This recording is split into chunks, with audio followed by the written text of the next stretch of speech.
Hello and welcome to another session of Let's Get Real with Mona, where we share stories and teachings of inspiration so that we can, get you into action. Now, this month, we are in the month of February. And I know many parts of the world is celebrating that very, shall we say, famous day of love between couples and between people, Valentine's Day. So do you know what our theme for this month is? It's the theme of magic. And I have a very special person. I have introduced her to you before in this community, a dear friend of mine. And she's going to tell us a bit about some of the magic that's been happening in her romantic life over the past couple of months. And it's the beautiful, the gorgeous, the radiant Uma Shankari. Hello, my darling Uma. Hi, Mona. I'm so happy to be here. Thank you for such a beautiful and wonderful introduction. I can't wait to have this conversation with you.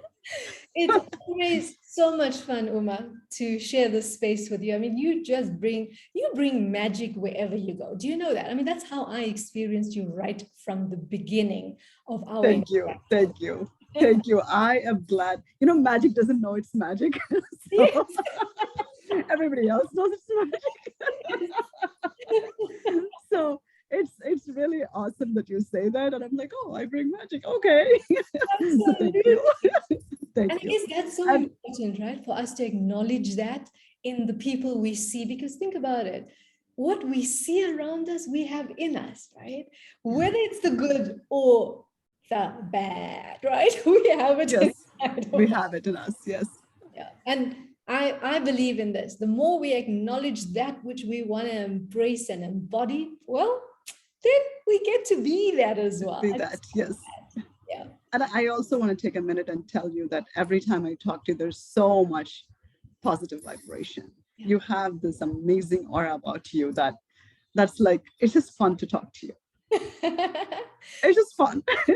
I love that. You do know my middle name is Fun, right, Uma? Oh! Because I teach about this what people used to think about this very heavy subject called money, right? Yeah. So if you don't bring lightness and fun into the subject, then we're going to sit in that heaviness and the darkness of everything. Correct. Right? I agree with you. So we should have a lot of fun today in our conversation, yes. I guess. We bring it to everything. We'll have some fun and we'll bring some magic into sprinklings of fun and magic into today. It's very cosmic. Well, you would know you are, after all, just so to the viewers that have not met Uma before, Uma is a galactic artist. So when she talks about cosmic and, the cosmic stuff and the galactic stuff, she's tapping into that quite a bit. And she's the author of I've read this book, not once, not twice, I think a few times. I lost count now. The Lion's Wisdom. So if you want to really know a bit more about Uma, go get that book and go read it. It is available on Amazon, Uma, am I correct? It is, yeah. So, Uma, all right, something magical has been happening in your life over the past couple of months, right? It is. I guess so many of us, when we think, some people across the world, and it doesn't matter where we are across the world, the month of February, and especially because Valentine's Day, is so significant in this month, some people really have anxiety about this month because they may not be in a relationship or they have not found that special person in their lives, and they may be feeling that the time's going by and feeling that they're running out of time, But Uma, when I speak about something magical has happened in your life, before we go into why and how that happened, share with our viewers what has happened since you were last with me on this platform. That was the 8th of August. What happened? Oh, wow. That's long ago. Yes. Yes. I don't have the right word. So I'm going to just say it out like it is, and then people will, get it. So I thought I was a confirmed bachelorette. And that's how I have been. And like when you take two different cultures and put it together, there's so much confusion, right? So I lived in the US for 25 years, 24 some years. Yeah. And I met men. I have been in the world of like meeting people, which is men, in my case. And I met a lot of great men, no doubt about it. Something was always amiss. And I'm not saying amiss in the sense of with them or with me. Yes. That miss was the misalignment of cultural understanding. And it's personal to me. I'm not going to say I've met very many interracial couples and I've dated men who are from other culture and I've had amazing time with them. But what I'm talking about is a little different. See, in India, we don't date for too long and then get married. That doesn't happen. It's like, hop on, like, let's do it, And I found it very, after I went to the US, it was kind of like I was in this no man's land where I didn't fit there and I didn't fit here. So it's this no man's land that I was the only person walking. And for the longest time, I thought there was something wrong with me. And so I came to India on a whim. I was like, oh God, I'm going to move to India. I'm going to come here. And coming here was a very different experience because in the US, it's easier to be a single person than in India. Because here it's family galore. There are no single people. And thank God you have family. You can move around with family, you can move in with family. So it's not like you're left alone. Like, in US, you're like single in your home. Yes. Here, you live with your family. You've traveled with family and all that. But everywhere you go, you're like the one person who is not married. And people would ask me questions, and it was really very unnerving for me. It's like it started to in US. I was single. It was difficult, and then it became very normal, and then it became very natural. Yeah. There was this earning, I'm not going to lie, but it became very natural to be single. Yes. I get up, I do my thing, and I come here, and within a couple of months, I realized, oh, dear God, you can't be single in this country. This is really a challenge. How am I going to do that? So meanwhile, some stuff happened in my home, and one day I sat with my sister and I said, I don't know how I'm going to do this, and I was almost in tears. So she listens to me, and Indian families are a little bit, I would say, are naughty in a different way, not like the other naughty, but like they're very intrusive naughtiness. So one day I entered the room, and my sister-in-law and my sister were talking, and I could tell that they were writing something, and they were like talking like in a hush-hush tone. I was like, I knew what they were up to. I didn't say anything. I let it go. This was August. No, it was July. So then one day I find out they posted my profile on Matrimonial. Voila. And I have been very opposed to online dating because I've been through that. I was like tired of it. I didn't want to interview people. I didn't want to be interviewed. I didn't want to have chit chats. I was just like so done with it. So in about 10 years, I hadn't really been online. And you open the word online, I would be like gone. I'm like, I'm done. So they put my profile, and here's the sweetest thing they did. What they did is they actually did all the filtering out. I didn't have to do it. So in India, you can post your profile on behalf of the person. You don't, it's not like, in the US where it's the person that's posting. Yes. An aunt or uncle, a dad, anybody can post it. So both my sister and my sister-in-law had posted it. And I was like, at that point, I was like, you know what? I've been single for so long. Why not just give it a try? But I did it with so much trepidation, so much nervousness. I was like, oh dear God, what am I getting myself into? And then Indian families are not like other families. They're like, okay, what do you think? Like, did you talk to them? Like, there's so much, right? I'm like, oh my God, this is why I didn't want to do this. I'm like, oh my God.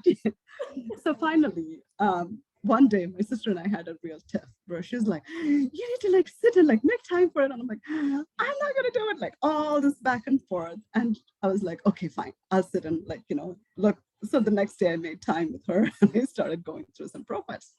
So I sat and I'm talking to her, and this one profile, I read it and I go, if you're looking for guys for me, this is the kind of person you want to look at for me. You see, like his profile, very simple, very straightforward. She goes, why don't you just text him? I said, all right. So I text this person, not expecting anything. He texts back immediately, and like we chat that evening, and it was very normal. Like the conversation flowed. That's when like there's something. When the conversation flows, there's not a lot of like, pause or like, I don't know what I'm gonna say next. So it flowed, and then we're talking a couple of days, and my sister-in-law talks to him as well. She calls him up, and this is how Indian things work. She calls it. It's a family affair. It's not a personal affair. Let me make it very clear. Incredible. It is a family affair. Yeah. So my sister-in-law also calls him, and she talks to him, and they're talking. Ramki and her are talking, and my sister-in-law after 5 days goes, why haven't you guys met? And like we're like, okay, let's meet. So I hadn't been on a first date for a long time at that point. I got ready. It's so hot in Chennai. Right. And on top of it, I'm nervous. I'm like drenched from head, like completely drenched. I'm like, I've never thought I would be so nervous in my life. And I've sat through, big meetings Yes. at corporate world. I could deal with like 100 people on a call. And here I am. I literally was like, I can't explain it. So we go, we sit, we had a nice chat. Again, the conversation flowed. And, I don't know how to say this, but I'm going to say it. So I really like tall men. Ramki is an average height, Indian men height. Yeah. So I looked at him like, okay, that's the only thing. I came home and I'm like, I told my sister and sister-in-law, like, I like him a lot, but this is the only thing. And I think I just need to get over it from my head. So I gave myself a couple of days. I got over it. Because this is where I want to focus on this for a second.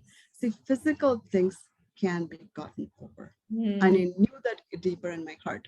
Ramki is amazing. He's handsome. He is well, like I've all seen that. it. Yeah, you have seen the. So for us to get hooked on something and sabotage something that is really good is so easy. Yeah. And what I reacted was this personification of someone that is perfect, right?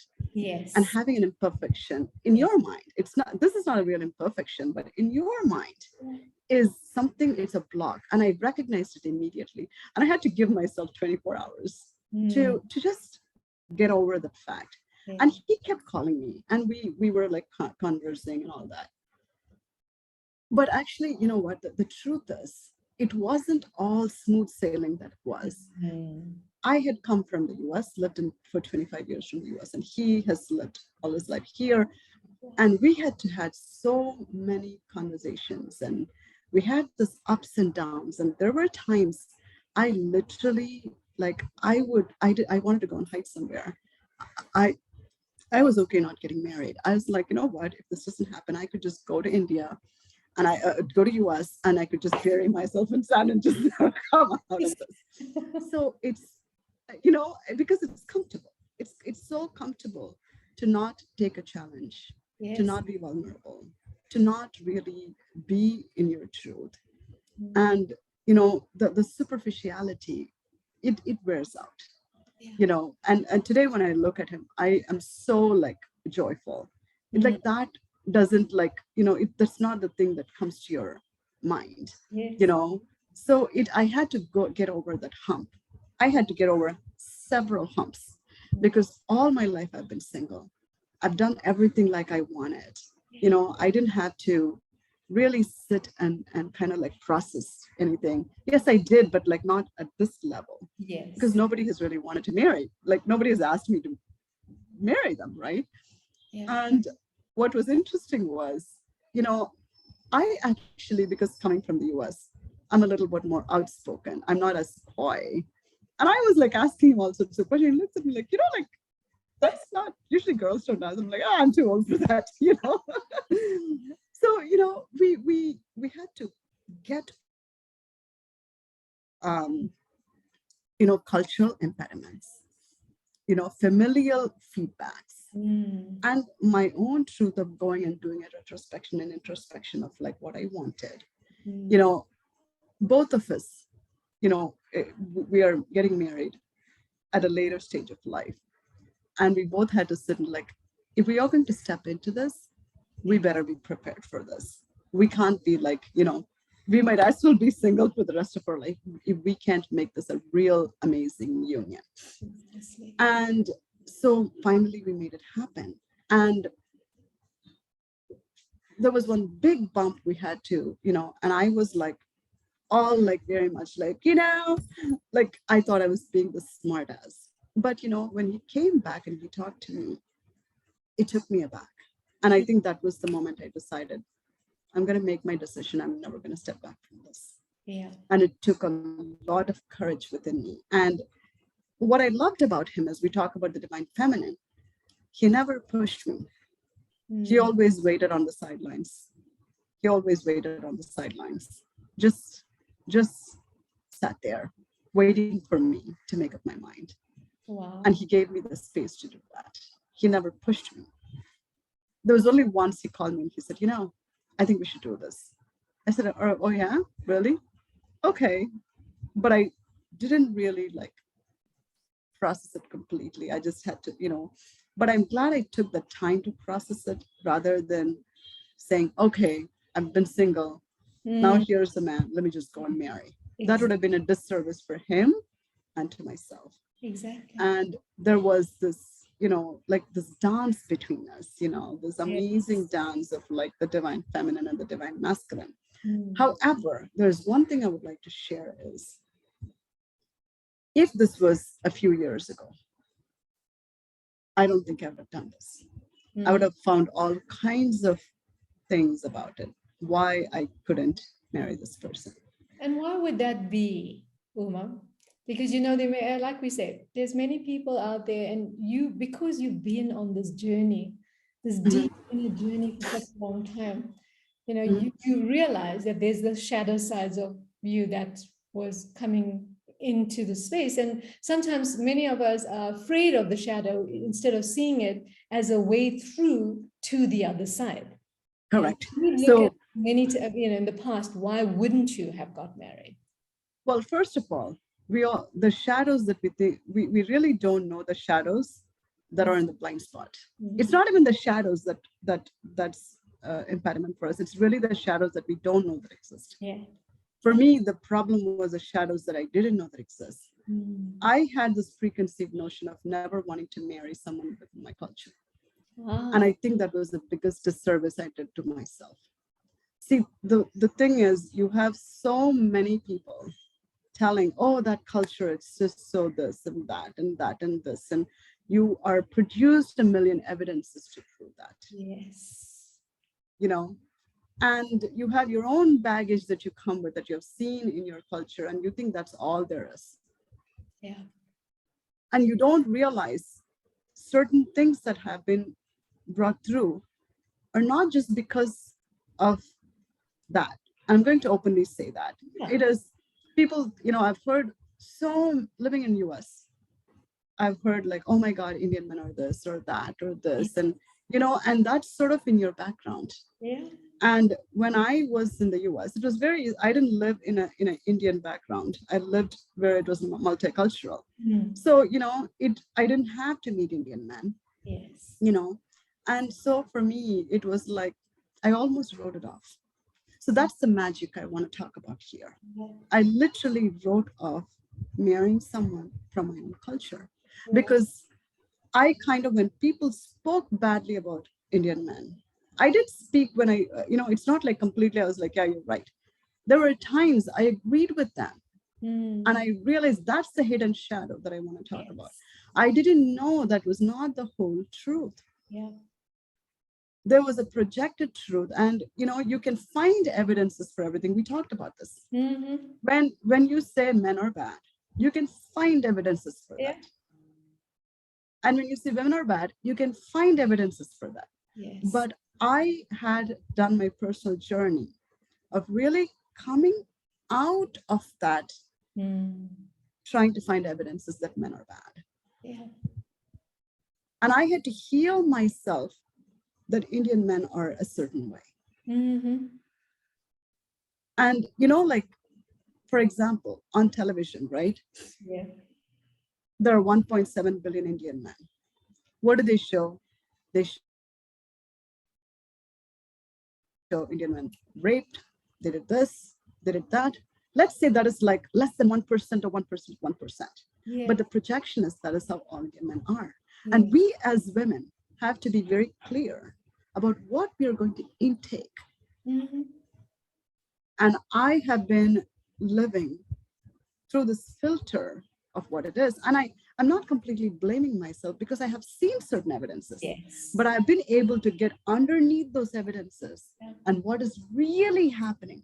I had to dig deeper about my own history, my own culture. Yeah. And it didn't happen consciously. Yes. What I was doing is I was evolving spiritually. Yeah. As I was evolving spiritually, I was not thinking, oh, I need to go and make sure that I understand Indian men better. That's not what I did. Exactly. Part of that healing shifted my perception. Yes. One of the things I've heard is Indian men are not very chivalrous. You know what I found in Ramki? He's so chivalrous. I mean, I literally, and this will bring tears to my eyes. Everything that I wanted in a man, he brought it forth to me. Wow. And I was, every time I saw him, I saw a little bit different, a little bit different, a little bit different, a little bit more. And it took me a long time, about 3 months, to really understand who he was. And I am still understanding. I will never claim that I understand him because, marriage is a lifetime. Exactly. You just don't understand someone. And then that would be very immature of me to say, oh my God, I got the perfect person. I'm done. I'm set for life. No, it's a continuous evolution. But for me to understand, oh my God, I have been talking about Indian men as not chivalrous or lacking chivalry all my life. Yeah. When here I found a person that I have not met such a chivalrous, I'm not saying there are no chivalrous men, but such a chivalrous person I have not met in my life. Yeah. And that too, who turns to be an Indian, who I thought Indian men are not chivalrous. Wow. And that was what was awakening for me. But this wouldn't have happened as well. In the last 10 months, I started learning about Hinduism. Like how we say, oh, one of the things is, well, women are not allowed to do this. Well, that's not true. Yeah. What happened is there was some ritual. There is a certain women do this and men do this. It's not like women don't do that. It's like both of them have a very different streams that they are responsible for, that they come together.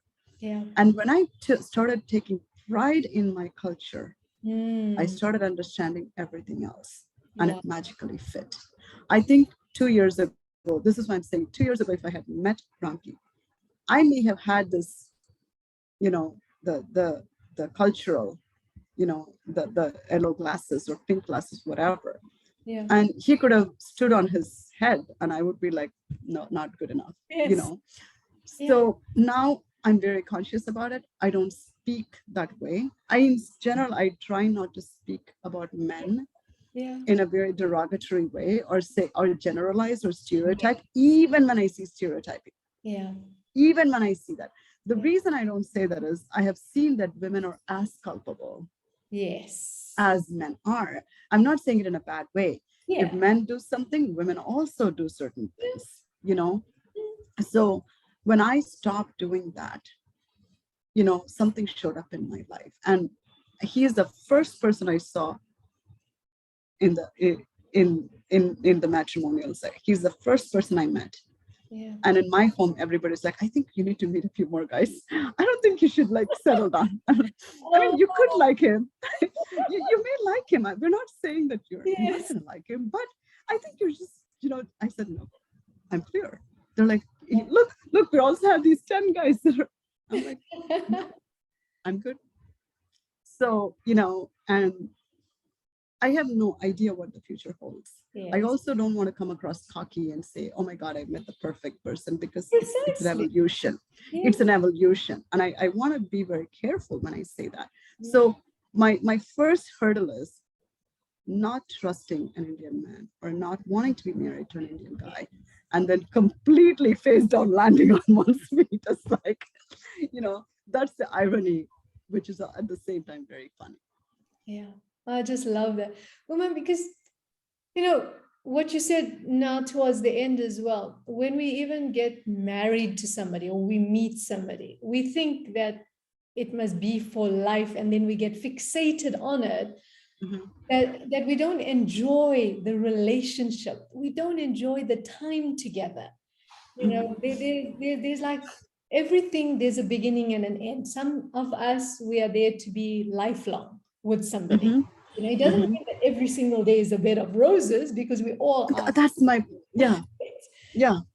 Growth can never occur if we're all comfortable and we're sitting there. I mean, growth occurs in the happiness and the sadness, the good and what people will term the bad, because it's not really the bad, it's just our perception of it, right?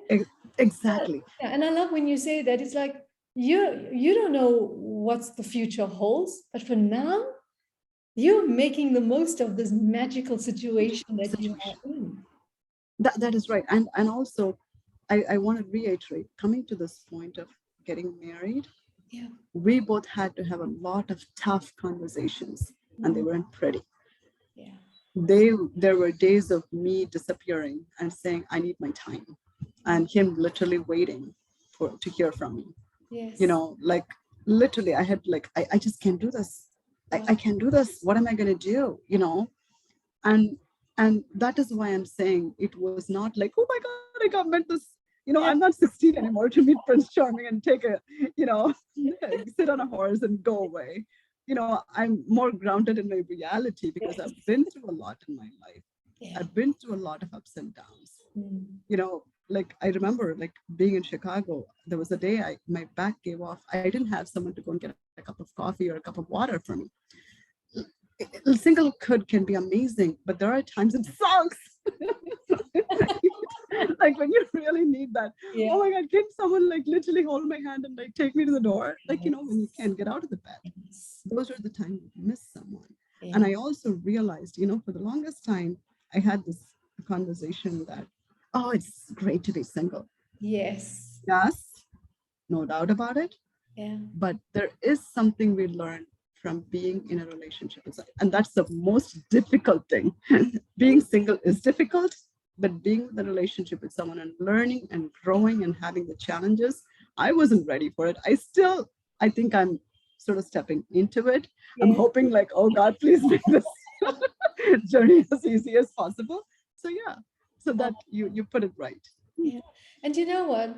If we understand this journey, our spiritual evolution, right?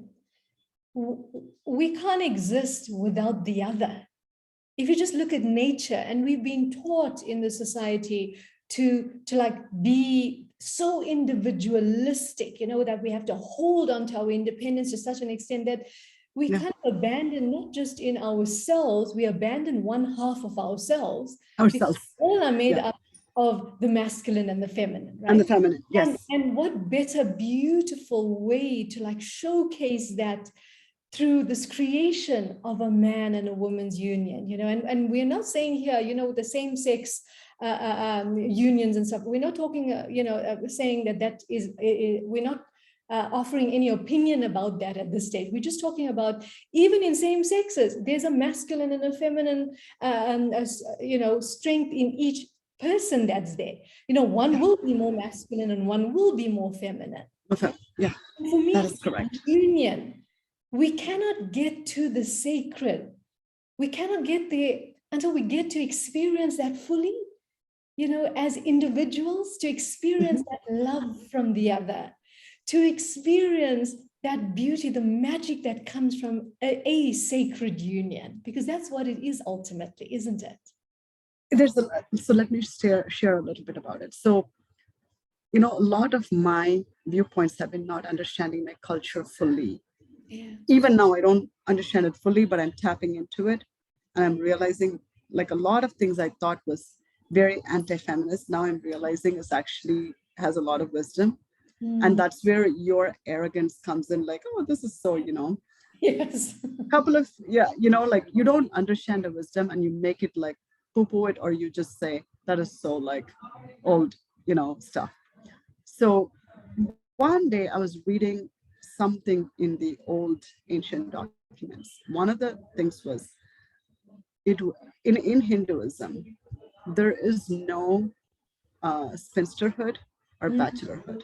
Mhm. That's a very new invention. Right. So there are stages of life. When you go to a gurukul, which is a school, Hindu school, there is a time for education and there's a time for you know to be with a woman and Yes. be married, to Yes. have babies, and then there's a time when you give everything to your children and you go into your spiritual penance or whatever, and then the next stage is you leave everything and then you go into this nirvanic state. I Mm. did not know that. So there is no bachelorhood or a singlehood in Hinduism, and it carries with your karma to do that. And I'm by no means I'm saying anybody who's single or not. I Yes. know the pain. I have been through it. It is not easy. And if people are chosen that, that's not wrong either. But I'm just saying what I found. And when I read that, it shook me to the core. And there was a deep sense of like, oh my God, Mm. what have I done to myself? Because there were opportunities where I could get got married. I kind of like had all these notions and I said no to that. And it was that the stage of life was, when you're all by yourself, Yeah. you don't have the wisdom of elders. It Yes. is quite difficult. And that is what I like about Indian culture, even though it comes across as like, oh, they're pestering, they're so old fashioned. Yes. There is something behind it. Yeah. When I was single in US, there was nobody to support me in that. And I Mm. come home, all of a sudden, all of these people show up and they uplift me in making sure I'm ushered into a relationship and I'm not by myself. And my mom died of grief of me being single. And Mm. I would always like poo-poo her. I'm like, what's the problem? Like leave me alone. But Yes. in Indian Yes. families or in any mothers, it's very hard to know that a child is on their own Yeah. without having that support. Mm. And when I realized that, oh my God, it's not that, oh, it's said in religion, therefore I need to do it. Yes. It was a whole big explanation given around it. And that is when it hit me like a bed of rock. Oh Mm. dear God, I should have done something about this. Yeah. And that is one of the things that made me say yes to my sister and sister-in-law. Otherwise, I would have been very stubborn. I'm a very Yes. stubborn person, but it would have been like, hell no, I can't do this. Yeah. Don't put me through this. So thank you for asking me that. Oh, that's beautiful, Uma. And Uma, some of our viewers may be noticing what I love is you've got flowers in your hair, All right? right. And you Yes. also you got this beautiful jewelry. I mean, it's like what I love about the Indian culture. It's putting flowers are so high vibrational, right? And it's like women get to be and allow this high vibration to be around us all the time. So I love the fact that you even put the flowers in your hair. For me, I used to always see that in the movies and I used to Yes. love it. I thought it was just so like, oh, how awesome it is. And I guess, then we went through that stage in our lives, when we were too Western, right? Even though I was Yes. in South Africa, it was like, oh, I just everything about my Indianness. Yeah. Even it You was try to hide. exactly. Yeah. You try to hide. Because I do too. I thought it was inferior. I thought it was less than. And imagine me growing up in South Africa, just being Indian was inferior because of right. So you pushed everything aside. And it's my later, much likely, it's a much later. I'm like, oh wow, flowers in Uh-huh. the hair, it's so amazing, you know, like putting these things and connecting again to like my ancestors, my forefathers, my lineage. And I love the fact that you put on the flower, you know, adorned your hair with the flowers as well today. It's just, well, that's what Valentine's is about. It's about loving ourselves first, right? Correct. Before we can even want to go love somebody else or offer that love to anybody else. Well, actually, I want to give you the credit because I'm usually, when I come on shows, I try not to show my Indianness. Yeah. And this is something I'm starting to do it a little bit at a time, because when I was in the US, I had all Western clothes. You know, I used to dress to the nines. I had all kinds of skirts and, like, you know, all kinds of beautiful dresses. And last time when you were talking, you mentioned something. I Uh-huh. think you saw my wedding, the video Yeah. of me and Ramki, and you were like, you mentioned that, oh my God, I love you dressed up. And that's all I needed. Like, you gave me Yes. that little push. So Yeah. today I took extra care and I said, you know what, I'm just going to show up in my Indianness and, you Yeah. know, sort of celebrate it. So, So and, you know, before we wrap it up, each one of the uh, clothing and the attire has a meaning, and there's a deep understanding behind it. So it's not just we just put flowers because, you yes. know. And, you know, when I was in US, people used to ask me, what's this? What's this? And this is like in the 90s, right? I'm like, I have no idea. You know, we just put it and that's all I know. And today I know why we do it. Wow. And that To makes share me that, yeah, want. please at least share that So, with so everyone. we have three nadis, three nerves that go through our body. That's the very center one is called the Shushumna nadi. The one that goes to the right is the Pingala nadi, and the red is the Ida nadi. So these two, when they come here together, this is where the pineal gland is seated. Wow. And Indian women and even men used to wear it. Now men don't wear because of westernization and considered too backwards. So when you put this, you are actually protecting the pineal gland, and women cannot be mesmerized when you put this. Mm. And now there's a lot of fake ones that come. The original one contains mercury. Oh, wow. Yeah, mercury is used in Indian traditions Mm. because of the magic and the mysterious properties it has. So when women wear this, I actually don't have the kumkum here. Kumkum is like a powder. It's Yes. made out of certain all natural things. It's a powder, and you put it here. That Yes. powder is very, very powerful. Mm. And women put it here when they put it here, because it closes the pineal gland, nobody can mesmerize or try to manipulate you. And married women actually put it here as well. Indian women actually part the Yeah. hair in the middle. There's a reason for it, I forgot. And they put it here as well. That signifies you're married to someone. Yeah. So there is, and also women, South Indian women, especially Tamil women, which is I'm Tamil, we put turmeric on our face Mm. because you don't have to go and wax your mustache, you know, Yeah. because turmeric naturally, it doesn't allow any hair growth. And Wow. Indian women have been doing it for, centuries. And Oh, some of these traditions are not just today, they're like 20, 30, 40 years old traditions that are still being continued. oh, So so for the first time, I'm actually happy to be part of this tradition. And, yeah. today I actually put a little bit of turmeric. When you put turmeric, there's a natural glow to it. You Yes. don't have to put like makeup and stuff like that Yes. in. It just gives Okay. that natural, amazing, Mm. and so thank you for giving me that little push to like kind of like dress up. And I'm like, okay, she's given me the permission to dress up as an Indian woman. I'm going to do that. So that's why I did it. Oh, I just love that, Uma. And I know, there's so many golden nuggets that came through again with you, Uma, because that's what happens when you and I get together. It's Yeah, like it is. golden nuggets, it's constantly around us. And I'm thinking about, let's see what unfolds, because you and I did speak a little bit about some things that we can collaborate with going forward. And I'm sure we piqued Absolutely. the Absolutely. interest of many women who are also watching the series.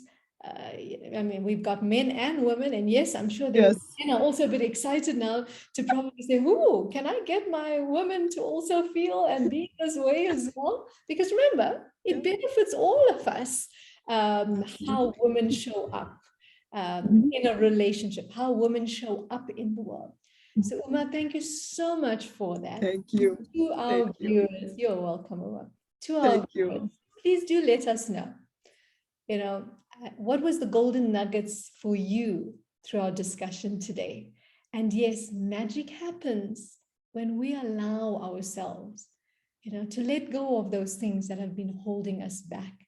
And yes, it's never too late, like Uma said, even though she thought she was a confirmed bachelorette, magic is happening in her life. And this month, it's like, let us each tap into the essence of magic, whatever that may mean for you, whoever it is that you want to share your love with, because it's beyond romantic love. The love that we are talking about is there for all of us to access within ourselves and then to share that with everyone that we encounter. So until next time, ciao for now. Ciao.